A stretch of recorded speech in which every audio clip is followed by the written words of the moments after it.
Hello guys and gals, this is your boy Fertilance here, and today I am super excited to finally be able to play games on my brand spanking new PS5 and record this amazing footage.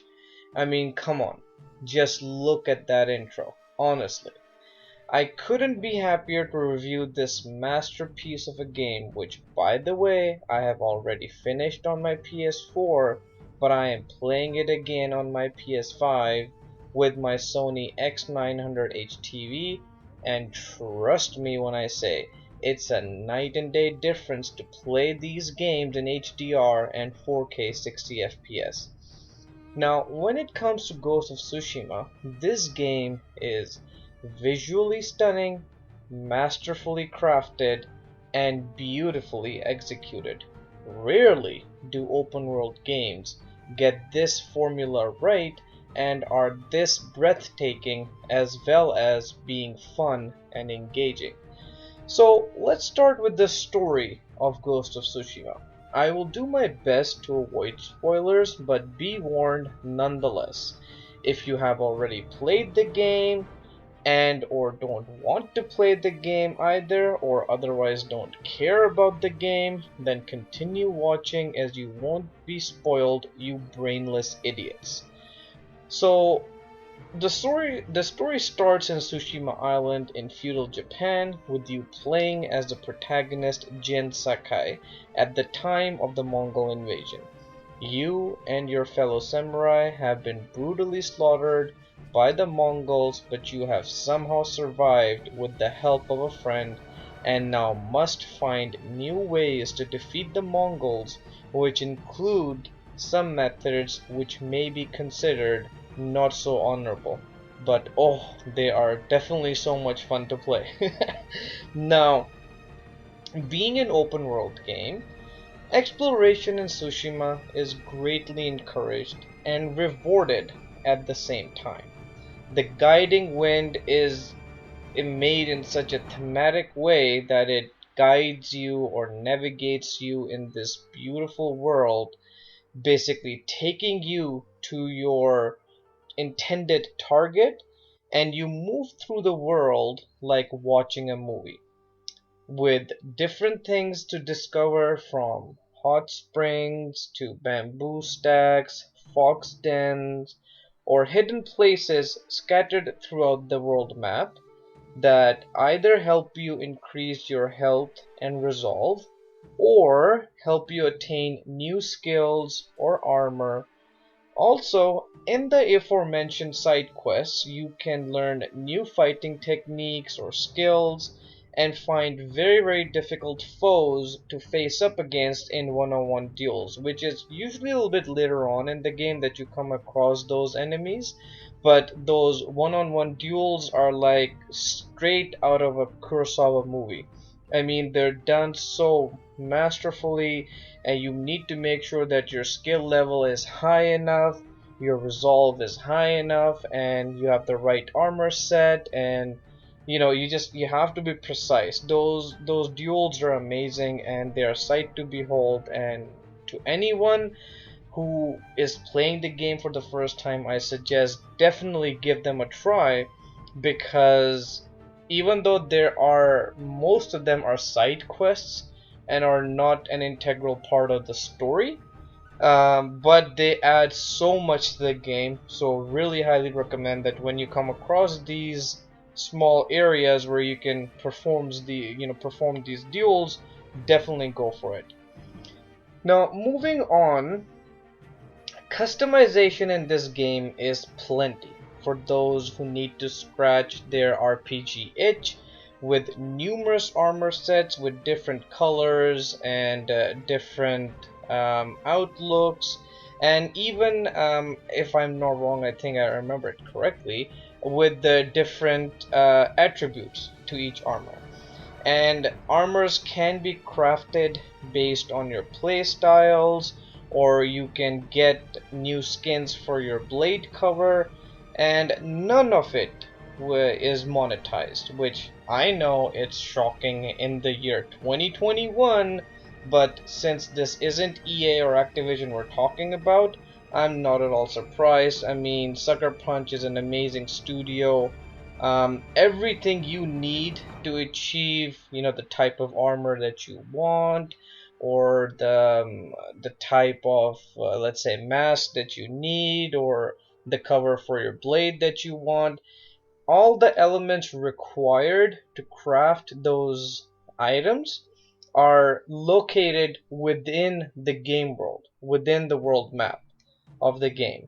So you need crafting materials like cloth, linen, leather, and I think you collect these dye flowers from the world, and you basically use these items to craft any armor piece or set that you want, and you can dye it in multiple different color settings as well. So same set of armor you can have in, let's say, orange color or blue color or black color or white color. You just need to have the right materials, and if not, you can scavenge for them around the world, look for those materials, collect them, go to an armor, and they'll basically just craft whatever armor you need.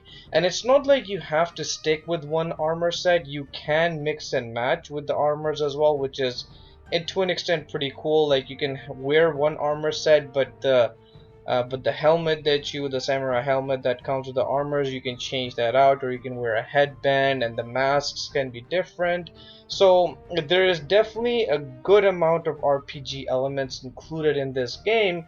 Like I said, if you have an itch for RPG style game, you can definitely have that itch scratched in this game completely. Now, moving on, when it comes to combat in this game requires timing and precision, and honestly, it's very satisfying. All in all, it's a very robust combat system. You basically have a variety of weapons to use, but mainly you use your father's katana, which is the blade of Clan Sakai. You have 4 basic stances that you learn throughout the game and then improve upon, basically kind of like a skill tree throughout the game, and just basically increasing your level and making you stronger throughout the game. On top of that, you have a litany of smaller weapons like bows, kunai, small crafted bombs, poison darts. I think there's also a type of darts that cause hallucinogens and make sure enemies fight amongst themselves. So very, very varied different types of weapons that you can use to help you achieve your quest to take back the island of Tsushima from the Mongols. And apart from the crafting elements and the side missions that you can do for finding new things in the world, you also have enemy encampments, fortresses that you can take over, and just basically drive the Mongols out of an area. um, Going over the story. So overall, the story of the game, I would say, is about maybe 25 to 30 hours long approximately. If you complete all the side quests, then it can take you about 50 to 60 hours long easily. And trust me, it becomes that long because all of the side quests, all the side characters, and their story arcs are unique and interesting, and they're very compelling. Compelling enough that you feel involved and engrossed and forced to see how they all come to their respective conclusions. And it's just, it fills this world. The varied nature of the environments is very different. You have this forest with yellow trees, from where you move on to the meadows where you have these fields of red flowers everywhere, and then you have mountains with snow on them. So there's just the environments are varied, and they're very, very beautiful. So there's just, it's honestly, it's a breathtaking game. In the end, I cannot say enough good things about this game, so I'll try and gather my words like this. This game is an absolute masterpiece and a perfect end to the PS4 era, and I cannot give enough credit to Sucker Punch Studios for absolutely pouring their heart and soul into this game, and that shows in its every aspect.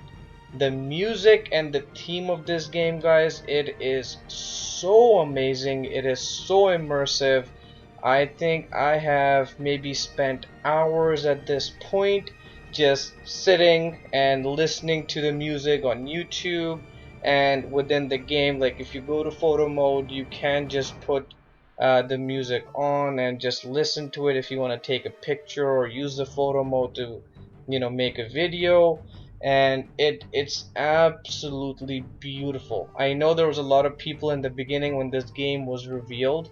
I think, if I'm not wrong, maybe in 2018 or so, um, at the end of Sony's E3 show. I think this was the last E3 that Sony actually took part in. And there was this flute guy that everyone made fun of, which later on we found out he was actually one of the last living masters of the Japanese flute. And it shows that the lengths to which the developers at Sucker Punch went to make sure how time accurate even the theme of this game has to be. So I'm sorry, not maybe time accurate, but like it's very Japanese feeling that the music has, and the original song and theme, the main theme, it is beautifully crafted, and like I said, cannot say enough good things about it. And so,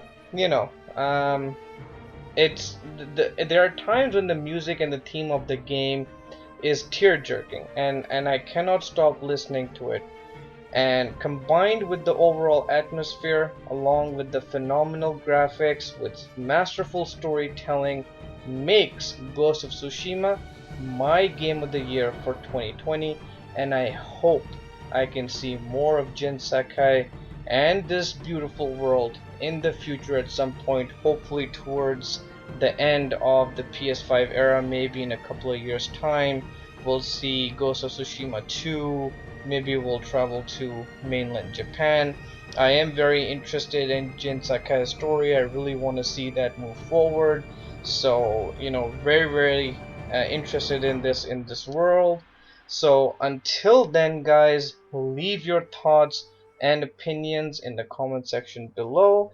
Let me know what you all think, and I'll holla at y'all later. Take care, guys. Bye.